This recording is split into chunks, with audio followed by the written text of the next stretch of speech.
Jsme Gymnázium doktora Pekaře v Mladé Boleslavi a potřebujeme vaši pomoc. Tohle je naše bývalá školní kaple, kterou dnes používáme jako aulu, ale očividně tady už 100 let něco chybí. Letos jsme konečně zjistili, že tu visely 3 obrazy a dokonce už víme, jak vypadaly.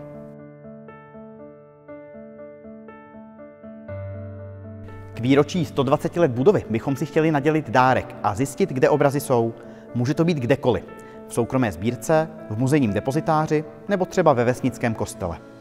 Obrazy objednal a také sám zaplatil katecheta Václav Davídek. Jejich autorem byl akademický malíř a tvůrce mozaik Viktor Förster. Obrazy byly celkem 3. Zvěstování Panně Marii, svatý Václav poprvé přistupuje ku svatému přijímání a svatý Vojtěch se modlí za svou vlast.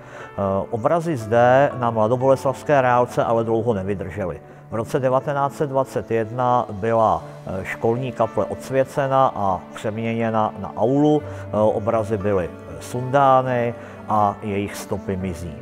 Možná byly prodány, možná darovány a možná bohužel vyhozeny. Na naší škole studuje bezmála 600 studentů. Na hledání obrazů to ovšem nestačí. Proto žádáme o pomoc právě vás.